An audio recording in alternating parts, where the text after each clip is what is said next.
When you think about an animal rescue, you might think about a cat stuck in a tree. Well, what about a bear stuck on a power pole? I have never seen anything like this before. I've seen cats and birds and nests, but never a bear. That's exactly what happened in Crown King Sunday, about 55 miles north of Phoenix. APS lineman Brian Clinton was called in to help, and he says he didn't even believe it until he saw it himself. The rear leg was tangled in the phone line, and it was asleep. Now bear with me as I explain how the cub got up there in the first place. Arizona Game and Fish says they got multiple calls about a mother bear and her cubs roaming around a neighborhood. There were some bears rooting around in his trash. They had been in his garage. It didn't take long for Game and Fish to find the mischievous trio. It was determined that the best thing for these bears was to tranquilize them and then relocate them to an undisclosed area, in some woods that they can go out and live the rest of their lives. Not all these furry beasts were ready to be moved to a new home. One cub made a run for it. Ran up a power pole and, due to the effects of the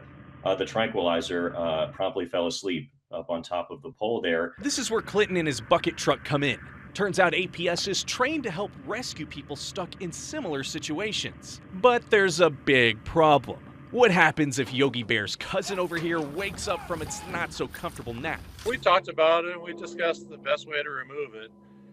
Time was kind of a factor because it was already tranquilized for probably over 2 hours, and I wasn't sure how long it would stay asleep. In about a minute, the cub was lowered down to safety and reunited with its family, making for a very good ending to this story. It's just kind of a once-in-a-lifetime deal. It's probably never going to happen for me again.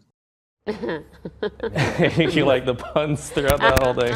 I couldn't help myself. So Game and Fish says that when that cub was rescued, they discovered that it actually had a really bad infection that wasn't related to that rescue, and so a vet was able to treat it. Now all three, they're all safe, they're healthy, and they're living in the woods. Yeah, I was thinking about Crown King because it's so remote. There are no street lights up there, so they were working in the dark. It looks like they had a floodlight to kind of light things up. They only had the bare necessities. Yes. Oh, thank you, yes. Thank you. So I was waiting for that one.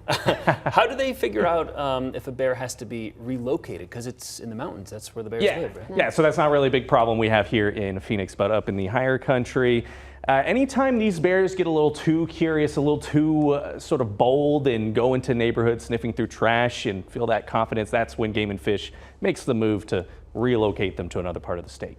All right. All's well that ends well. We like it on a Friday. Thank you so much, Stephen.